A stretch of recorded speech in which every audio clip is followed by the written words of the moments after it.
Boa tarde, pessoal. Nós vamos dar início, a mais um conteúdo,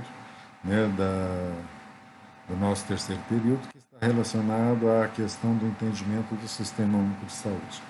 Nós já vimos o histórico das políticas públicas de saúde, que culminam com a criação do SUS em 1988, através da Constituinte. Nós já vimos, de uma forma mais aprofundada também, as leis orgânicas da saúde, que é a Lei 8.080 e a 8.142. Logicamente, como essas leis falam do Conselho Municipal de Saúde, nós já tivemos algum entendimento sobre isso também. Falou também sobre o Plano Municipal de Saúde, nós vimos na aula passada, o Plano Municipal de Saúde de Sinop, e hoje a gente traz para vocês noções básicas do financiamento federal do SUS. Primeiro que a nossa intenção é ficar no nível básico mesmo. Nós não queremos nem temos a pretensão de apresentar para vocês o detalhamento, a especificidade do financiamento, que é, na verdade, uma área bastante complexa da assistência ao SUS. Mas nós queremos que vocês tenham noções básicas do financiamento do SUS, principalmente levando para vocês a comparação do que é o financiamento para uma cidade de maior porte e o que é esse financiamento para uma cidade pequena. Por isso que a todo momento nós vamos contextualizar os repasses de Sinop, a maior cidade da região Telespires, e os repasses destinados a Vera, uma das pequenas cidades da mesma região de saúde. Nós lembramos que as modalidades de financiamento do SUS se diferenciam de acordo com o nível de complexidade.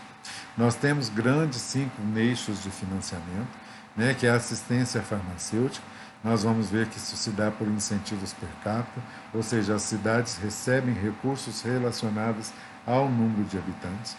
A vigilância em saúde, nós vamos ver que nós temos alguns incentivos que são fixos, baseados também em critérios populacionais, e alguns incentivos que são variáveis, que são aqueles programas que os municípios podem ou não executar, de acordo com a sua habilitação.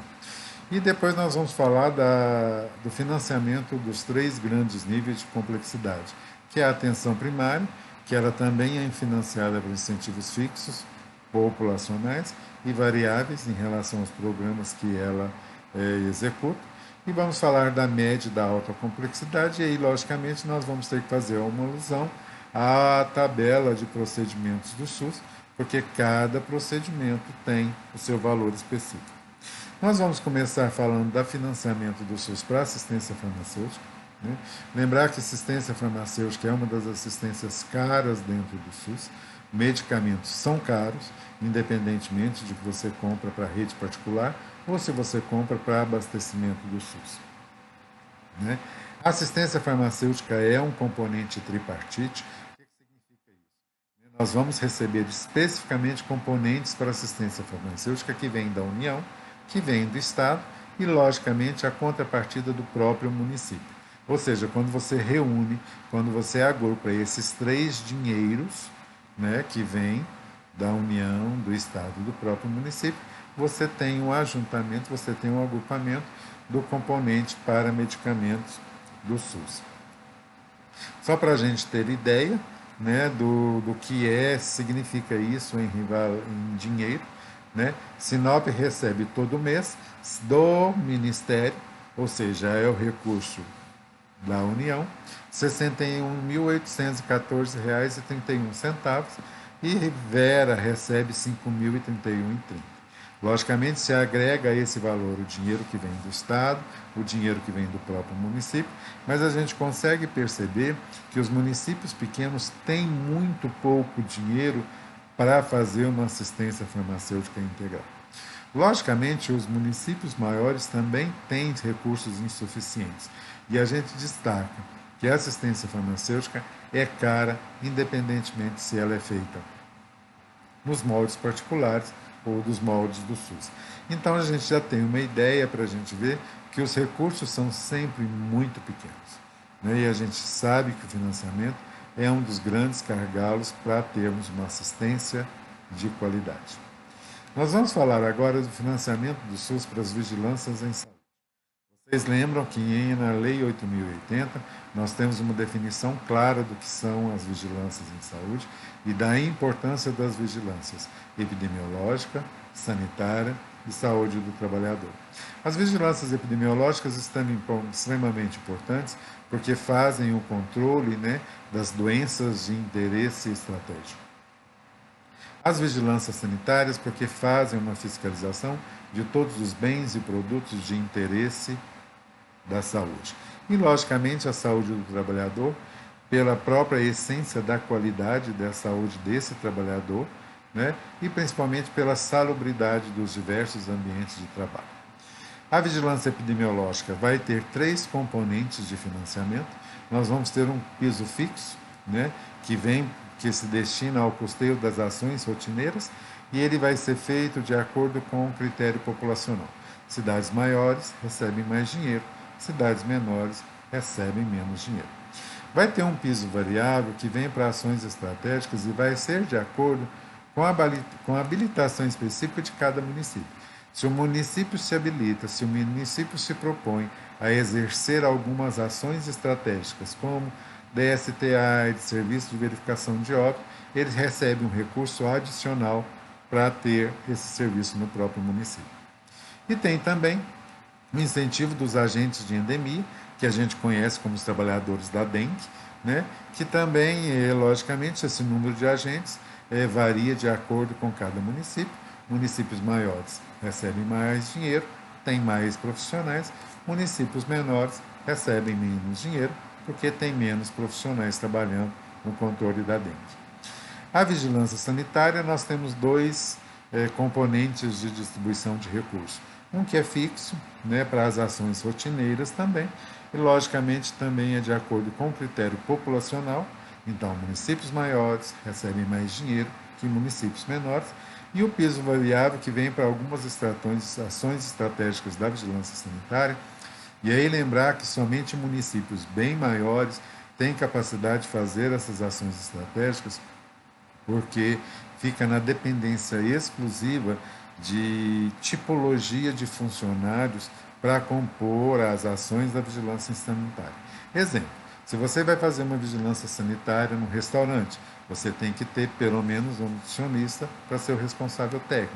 Se você vai fazer uma ação estratégica de vigilância sanitária nas farmácias, você tem que ter pelo menos um farmacêutico.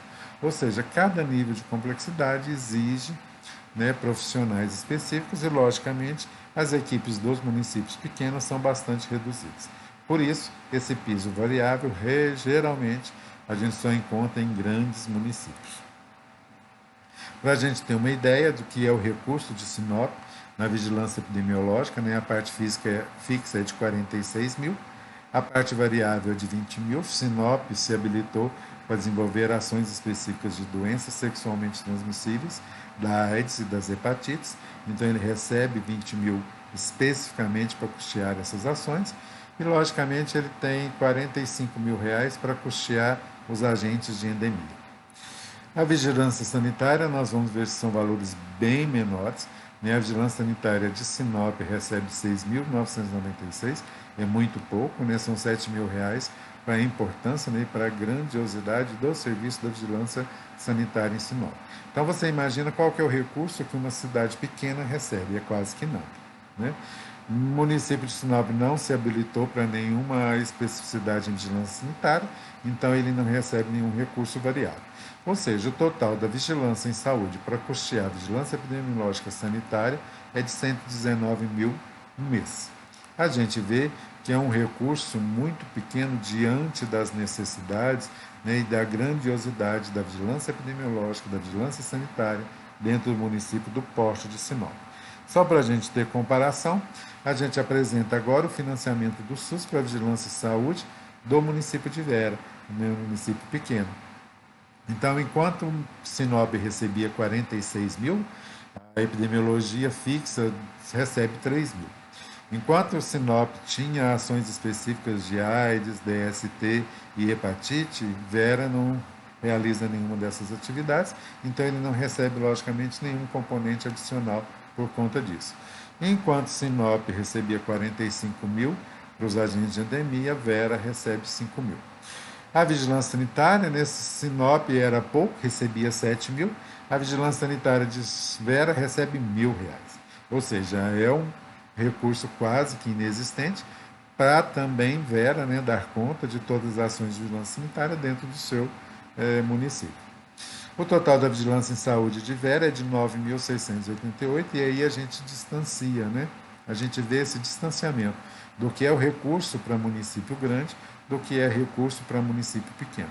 Então, logicamente, os municípios menores têm grande dificuldade em ter serviços que sejam de qualidade e integrais. Né? Logicamente, porque alguns critérios são de repasses por critérios populacionais. Nós vamos falar agora do financiamento do SUS para a atenção primária.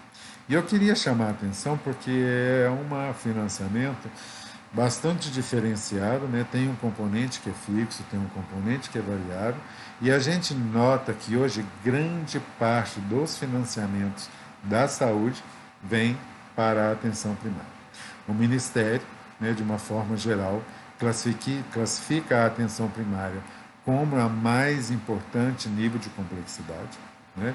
Ele tem, né, o Programa Saúde da Família, a principal estratégia de atenção primária, e, logicamente, bastante componente, né, um componente bastante vigoroso na atenção primária. Nós vamos ver que a atenção primária também tem dois pisos, um que é fixo e o outro que é variável. O que a gente chama de componente fixo, a gente dá o nome de PAB fixo, que é o piso de atenção básica fixo. Ele é fixo, ele recebe esse nome porque é um recurso repassado para o município baseado em sua população e pega a população referenciada pelo IBGE. Daí a gente vê grandes municípios questionando, né, a veracidade dos fatos do IBGE, porque logicamente vão receber um recurso menor do que, na verdade, a população é existente. Né? Ele é fixo porque não varia, né? O IBGE não varia a sua população mês a mês, então todo mês ele recebe aquele valor relativo à sua população. Para a gente ter ideia do que é esse PAB fixo, o PAB fixo de Sinop é de 265 mil, né? E o PAB fixo de Vera é de 25 mil. Significa que todo mês cai no Fundo Municipal de Sinop 265 mil de PAB fixo e no de Vera 25 mil também de PAB fixo. O que é esse PAB fixo? Né? O piso da atenção básica, ele custeia todas as ações envolvidas na atenção primária. Né? Ele pode pagar insumos, ele pode pagar folha, ele pode pagar serviços, ou seja, desde que seja para custear a atenção primária. O que é a atenção primária? Nada de especialidade. O que é especialidade? É média alta complexidade. O que é atenção primária? É piso de atenção básica. Tá? Então fica claro que o piso de atenção básica é independência da população, por isso que é fixo, né? É populacional. Nós temos também um PAB variável, né, dentro da atenção primária, que é o piso de atenção básica variável. Por que ele é variável? Ele recebe esse nome porque o recurso é repassado para o município de acordo com o número de estratégias que ele tem implantado. Então, se ele tem uma equipe de saúde da família, ele vai receber por essa equipe de saúde da família. Se o município tem 30 programas de saúde da família, ele vai receber por 30. Se o município implantou NASF, núcleo de